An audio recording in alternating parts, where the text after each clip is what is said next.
Nobody teaches you this in school. You grow up learning math, history, how to conjugate verbs in a language you'll half forget. But nobody sits you down and says, the way you treat yourself in front of others becomes their instruction manual for how to treat you. Think about that. Every time you shrink, every time you say yes when every part of you means no, every time you over-explain, over-apologize, laugh off something that actually hurt, you're not just reacting, you're teaching, you're writing a quiet curriculum, one small moment at a time, and the people around you are taking notes, whether they realize it or not. Worth isn't a speech. It doesn't arrive in a dramatic moment where you finally stand up and declare yourself. It lives in the texture of ordinary days, in how long you wait before returning a message, in whether you finish the things you promised yourself, in the way you receive a compliment or absorb criticism, or walk into a room where you feel uncertain. 7 behaviors. That's all this is. 7 quiet things that people who are genuinely respected, not feared, not flattered, but respected, tend to do without making a show of it. Before we go further, if you're done letting people underestimate you, type "done" below. Say it out loud, even just here. You don't announce your worth, you demonstrate it, and it starts here. Behavior 1. You keep your word to yourself. There's a version of you that's made 100 quiet promises to yourself and broken most of them before Tuesday. You know the ones. I'll wake up earlier. I'll finish that. I'll stop letting that slide. Small commitments, private ones, the kind that nobody else even knows about, which is exactly why they matter so much. Here's the thing most people miss. The way you keep your word to yourself is the template for how you expect to be treated by others. When you consistently abandon your own commitments, when you let yourself down again and again, you're not just building a habit of inconsistency, you're training your nervous system to believe that your word doesn't quite mean what it says. And that belief seeps outward. People sense it, not in some mystical way, but in the most ordinary one. They watch what you do. They notice when your actions and your words live in different zip codes. Epictetus understood this at the root. Self-mastery isn't about discipline for its own sake. It's about becoming someone whose interior life matches their exterior one. A person whose yes means yes and whose no means no, starting with the promises they make in private. So when you follow through on the small thing you told yourself you'd do, the run you said you'd take, the conversation you said you'd have, the boundary you said you'd hold, you're not just completing a task, you're building evidence. Evidence that you are someone who can be trusted, first by yourself, and inevitably, almost automatically, by the people watching. Keep your word to yourself first. It sounds almost too simple, but it's the foundation everything else rests on. Break it quietly, and everything above it shifts. Honor it quietly, and something in you and around you becomes solid. Behavior 2. You don't over-explain. Notice what happens the next time you say no to something. Count the sentences that follow. Most people don't stop at one. They give a reason, then a backup reason, then a small apology wrapped around both of them, then a reassurance that they're not a bad person for declining. By the end, the no is buried so deep under qualifications that it barely exists anymore. Over-explaining is one of the most common ways people quietly signal that they don't fully trust their own decisions. It's a bid for approval disguised as information. And the people on the receiving end, consciously or not, pick up on exactly that. When you over-explain, you're communicating that your answer requires their acceptance in order to feel valid.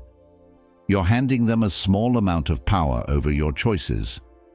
and over time they start to expect that power. The Japanese concept of me, the art of deliberate space, of what is left unsaid, captures something Western culture often rushes past. Silence, brevity, the clean edge of a complete sentence. These carry authority. They communicate that your decision was made with confidence and doesn't require a defense. This doesn't mean being cold. It doesn't mean becoming someone who drops one-word answers and walks away. Warmth and brevity can coexist beautifully. "I won't be able to make it, but I hope it goes well," is complete. It's kind. It's enough. The absence of 12 follow-up sentences isn't rudeness. It's self-assurance wearing quiet clothes. Start noticing where you over-explain. You'll find it's usually in the places where you don't yet fully trust yourself to be enough without justification. That's the real work, not crafting better explanations, but needing fewer of them. Because when you trust your own answer, the explanation becomes optional, and the people around you will trust it too. Behavior 3. You let discomfort sit without fixing it. Most people are terrified of an unresolved moment. Silence falls in a conversation and they fill it. Someone seems upset and they immediately try to smooth it over. There's friction and they rush toward resolution, not because the moment is truly resolved, but because the discomfort of waiting feels unbearable. So they patch things. They apologize when they're not wrong. They soften truths that needed to land. They chase the feeling of okayness instead of the reality of it. And in doing so, they teach the people around them something important. Tension will always be relieved, and quickly, regardless of who caused it. Learning to let discomfort sit, without rushing in to fix it, absorb it, or disappear it, is one of the quietest forms of self-respect available to you. It says, "I trust this moment enough to let it be what it is. I am not so fragile that I need every sharp edge sanded down before I can breathe." Marcus Aurelius wrote about the discipline of not acting from anxiety, of responding to what actually requires a response, not simply to what feels urgent. Discomfort, almost always, is in the second category. It feels urgent. It rarely is. When you stop reflexively soothing every tense moment, something shifts in your relationships. People learn that the dynamic between you won't always bend in their direction simply because the air got heavy. They learn that your calm is real, not a performance, and not a fragility waiting to be exposed. They learn that you can hold hard moments without dissolving. That's not toughness for its own sake. It's steadiness. It's the quiet signal that says, "I am someone who can be in difficulty without needing to escape it." And the people who notice that, and they will notice, treat you accordingly. Behavior 4. You receive compliments without deflecting. Someone tells you that you did something well, and before they've finished the sentence, you're already deflecting. "Oh, it was nothing. Anyone could have done it. I actually almost messed the whole thing up, honestly." You laugh a little. You redirect. You make yourself smaller than the moment they just tried to give you. It feels like modesty. It's not. Or at least, it's rarely just modesty. More often, deflecting a compliment is a subtle rejection of the person offering it, as if their perception of you can't be trusted, as if their positive experience of your work or your presence is somehow mistaken. And underneath that, there's something quieter and harder to look at, a belief that receiving good things graciously is somehow dangerous, that agreeing with someone who sees your worth is arrogant. Here's what nobody tells you. The way you receive a compliment tells people how you see yourself, and how you see yourself, they come to mirror. If you consistently dismiss their positive assessments, they begin, slowly, subtly, to question those assessments too. Receiving well is a skill. It's not about becoming someone who basks and preens. It's about learning to simply let it land. Thank you, that means a lot. Full stop, no hedge, no immediate self-deprecation, no pivot. Just a clean, open receipt. The space of 2 seconds where you allow yourself to be seen as capable, worthy, good, without flinching away from it. Maya Angelou understood that how we show others who we are shapes how they see us. When you receive a compliment with steadiness and grace, you're reinforcing something true, that you're someone who belongs in the good moments, not just the apologetic ones. Let people see you as someone worthy of their admiration, because you are. Behavior 5. You stop shrinking in rooms. You know what shrinking looks like. You've done it. So has almost everyone. It's sitting at the edge of a table instead of pulling your chair in. It's lowering your voice mid-sentence because you suddenly weren't sure your thought was worth the full volume. It's preemptively apologizing for taking up space before anyone has suggested you shouldn't. It's making yourself smaller, physically, verbally, energetically, as a kind of social insurance policy. A way of saying, before anyone else can, I won't take more than I'm given. The problem is, people tend to give you exactly as much as you claim. Body language is a language, and like any language, it communicates whether you intend it to or not. When you walk into a room like you're not sure you belong there, the room tends to agree. Not out of cruelty, out of taking your cue. You've told them, through every contracted muscle and apologetic gesture, what to believe about your presence. And they believe you. Stopping this isn't about becoming loud or performing confidence you don't feel. That version, the overcorrection, reads as its own kind of insecurity, just louder. What the people who are genuinely respected tend to do is simpler. They walk in, they sit down, they speak at their actual volume. They let their presence be what it is, without editorializing it downward. Seneca wrote about the importance of simply being, of not constantly performing yourself for others' approval. There's something deeply freeing in that. To stop negotiating your right to occupy space, to arrive and simply allow yourself to be there. The room doesn't need your apology for being in it. The conversation doesn't need you to preemptively shrink. Take up the space you've been given. It was always meant for you. Behavior 6. You end things that have already ended. Some things are over long before we let them go. The friendship that runs on obligation and old memory, the role you've outgrown but keep showing up to play, the relationship that drained to empty somewhere in the middle distance, and yet here you are, still maintaining it, still performing it, still treating the ghost of it like it owes you something for your patience. Holding on to things that have already ended isn't loyalty. It's a quiet form of self-abandonment, and it teaches the people in your life, and the ones watching from the edges, that you'll stay past the point of reason. That your presence isn't something to be cherished, but something to be assumed.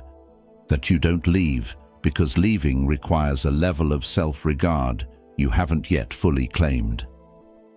There's a kind of courage in ending things cleanly, not dramatically.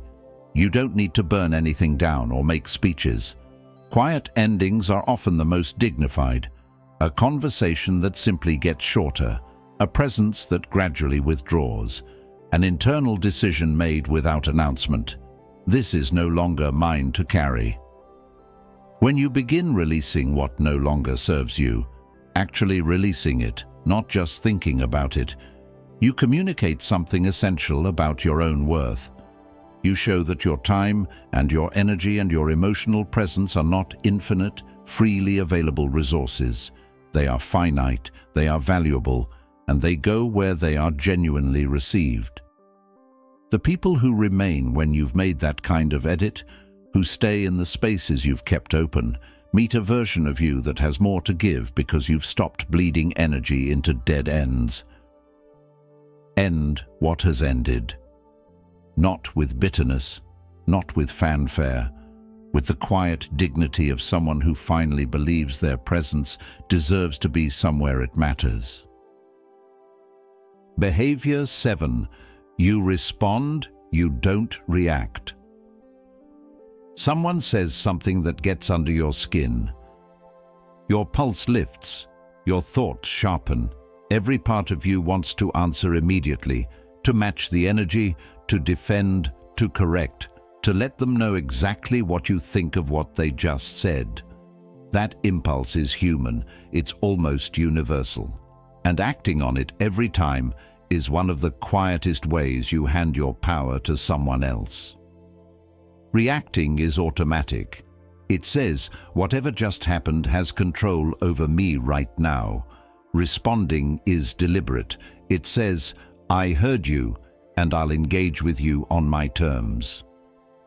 The difference, moment to moment, might look like only a breath, a pause, a second where you choose not to fill the air. But that pause is doing something profound. It's the space where your prefrontal cortex catches up with your amygdala, where your considered self gets a chance to arrive before your reactive self makes decisions it will later regret. Epictetus built nearly his entire philosophy around this gap. Between what happens and what you do about it lives a space of freedom. That space is, in fact, where your character is formed, where your worth is practiced. Most people never find that space because they're moving too fast. They react, then explain the reaction, then sometimes regret both. When you respond thoughtfully, when you pause, when you choose your words with even a fraction of intention, you project something that can't be faked: self-possession. And self-possession is magnetic. It draws respect, not because it's performed, but because it's real. People trust those who aren't moved by every gust of wind. You will not always get it right. The reactive moment will still come sometimes. But the practice, the returning again and again to that small pause, is where your worth gets quietly written and others quietly learn it. 7 behaviors, none of them dramatic, none of them requiring a reinvention of who you are. That's what makes this both harder and more hopeful than it first appears. There's no single turning point, no grand gesture, no morning you wake up and decide to be different and immediately become it. The change is quieter than that and slower, and once it begins, more durable than anything dramatic could ever be. Because this is not about becoming someone else, it's about becoming more precisely yourself, the version of you that trusts your own word, that speaks without excessive apology, that can sit in discomfort without collapsing, that receives good things graciously, takes up the space it's owed, releases what's finished, and chooses response over reaction. That person doesn't announce themselves. They don't need to. The portrait you've been seeing across all 7 of these behaviors, that's what worth looks like when it's lived rather than performed. It's not loud. It's not a brand. It's a quiet, consistent pattern of behavior that says without a single declaration, I know what I bring, I know what I deserve, and I will treat myself accordingly until the world does the same. Here's the thing about that last part, and it matters. You cannot control other people. You cannot force them to value you, but you can make it very difficult for them to believe you don't value yourself. When the behaviors are consistent enough, long enough, the message becomes impossible to ignore. So choose one. Start there. Not 7 at once. That's the path to overwhelm. Just one behavior. Practice deliberately, until it becomes the quiet truth of who you are. You've been teaching people your worth all along. The only question now is, what lesson do you want them to learn? If something in this video quietly shifted something in you, let the comments know. Just write, "I know my worth." No explanation needed. And if you haven't subscribed to Stoic Mode yet, now is a good time. Turn on notifications, because what's coming next is worth staying for. This is just the beginning of learning to carry yourself differently. Thank you for being here. Walk steady.